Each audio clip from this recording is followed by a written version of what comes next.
welcome back to Getting Started with World Creator 2. Now this video is a bit out of place chronologically, but it's worth mentioning since we are going to cover a few UI changes and updates since the alpha version of the program, which is the version represented in the first video of this series. So you've purchased World Creator 2 and you need the latest update. First, you will go to worldcreator.com and then you go over here to the right under the download page. Here you will download and install the latest launcher or documentation or the sync tool.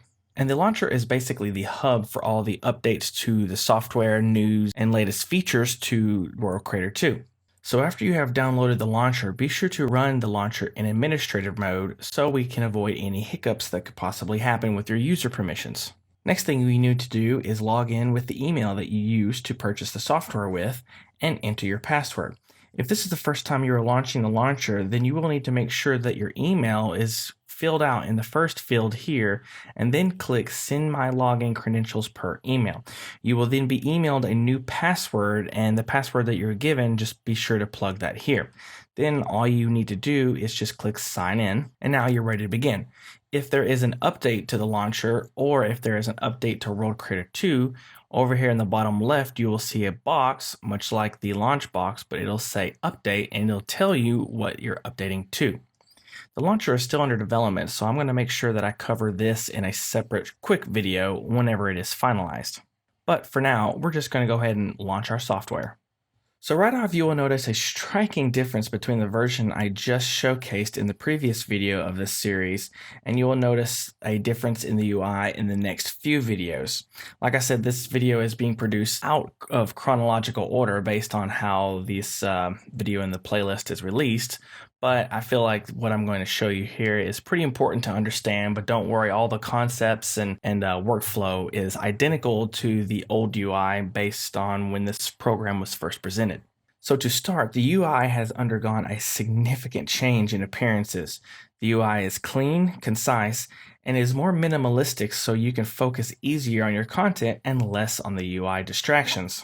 So our toolbar on the left has several new icons such as the toggling of the details, objects, textures, and even filters. You can view the entire thing in wireframe mode like before. You can toggle your compass like before, but you can now add a mannequin and you can still see your observer tools. But one nifty thing is the sync tool is right here in the toolbar, as well as your save as, your save project, and now the load project and new project buttons are inside the UI instead of within the original launcher. Much like the icons on the left, the main UI on the right has now been converted from text to icons to make it much more simple and clean and friendly. So don't worry, a simple hover over these icons will present the text that is to categorize the section that it opens up. We even have a couple new icons, one for which is the post or the simulation mode where you run things like fluid simulation or sedimentation. And we also have now a new export button which will control all the settings necessary to be exporting your terrain, your textures, your height maps, your splat maps, and even simulation maps. And now our options tab has been moved to the far right to resemble a gearbox. But before we click the gear wheel to open the options tab, I want to change the background color of our viewport here. To me, the color of the viewport is slightly too close to the color of the terrain. So let's change that. First, let's go to the scene tab, which is represented by these trees. Then we'll go over to sky. Now right up at the top, we have our mode set to none. To me, this should be called design mode, as it is the most plain and less performance taxing mode which you can design in. And if we click this, we can see that the default tab here brings basically what the realistic mode used to be. In this mode, I would present this as the photo mode, where you can adjust all the settings for post-processing effects to give you a great rendered image or video. I personally like to model my terrain and work in the mode that is set to none, or in this case for us, design mode, so I can aim my focus most on the terrain itself and that it's less taxing on my system. Now to change the color of the viewport here, all we need to do is click the color box here under the identification color, of course. So we click this and we can now set the RGB color to whatever we want. For me, I personally like to go in and set each of these to 0.2, 0.18 at each one of these would be acceptable, and this can also be viewed as 80 or 82% gray in other applications. I'm going to always stick with 0.2 or 80% gray or 20% gray, depending on how you view it per application out there. So why do I do this? This is all about representing the best color accuracy to your eye. This is similar to a gray card with cameras or painting a color viewing room 80% gray using a CMYK scale to view color samples accurately. Basically, this particular gray is able to give you the best representation to your eyes of the white to black color balance in respect to the colors on your terrain.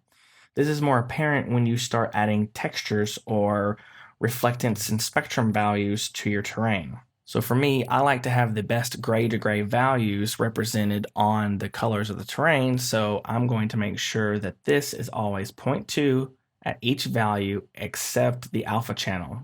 Now that we have the perfect gray that we want in our viewport here, let's go ahead and click the gear wheel here to open up our options menu, and then make sure we're under the General tab. And at the top of the list, we have an extra feature called Autosave.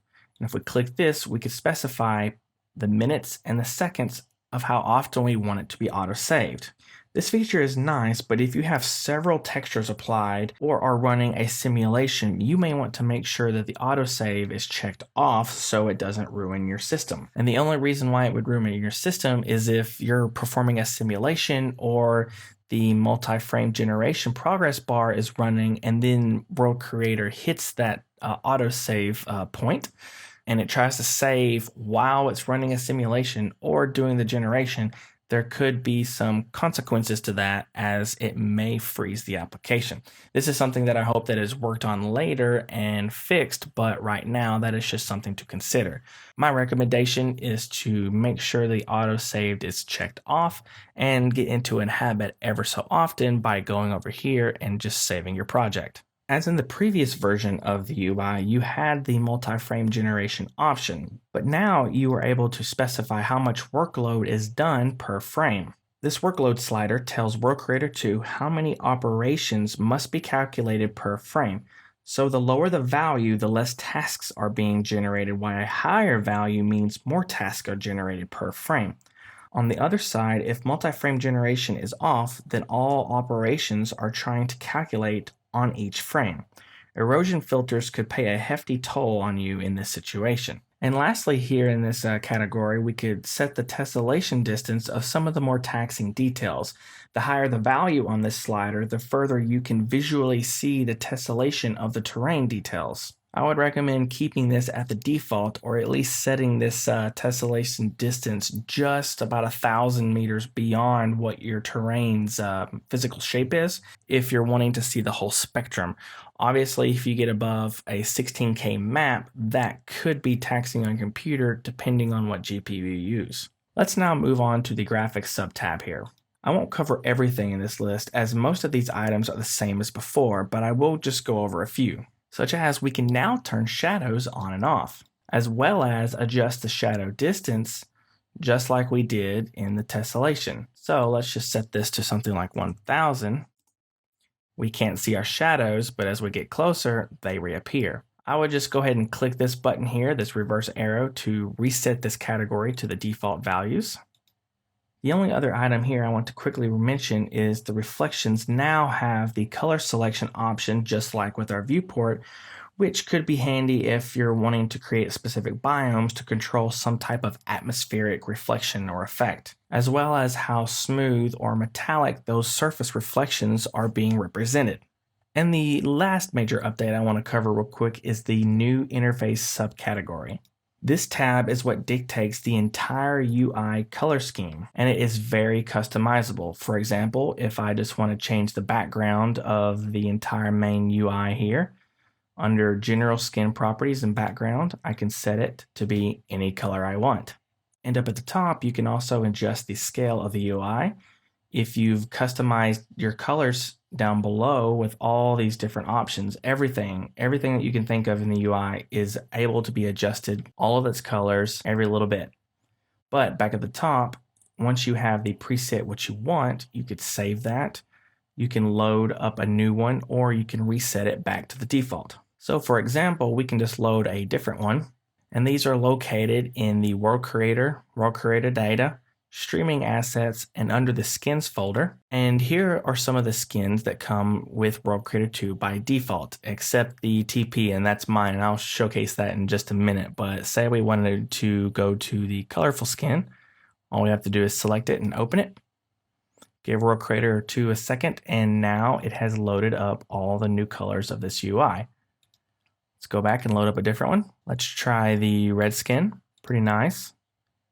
And you can see now this UI has boxes around each subcategory in our main tabs.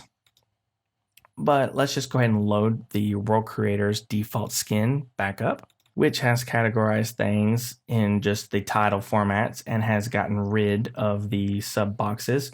And as you saw in the folder, I even have my own personal one that I use, and my color scheme, I believe, was the inspiration that derived the default World Creator 2 preset used now for the app.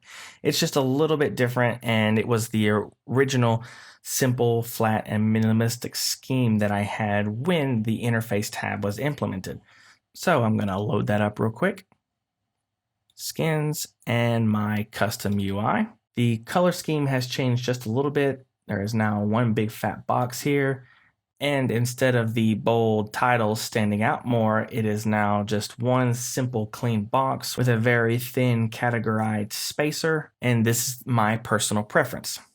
So thank you for joining me in this UI update. I will be sure to feature any and all new future major updates and features. Till then, I'll see you in the next one.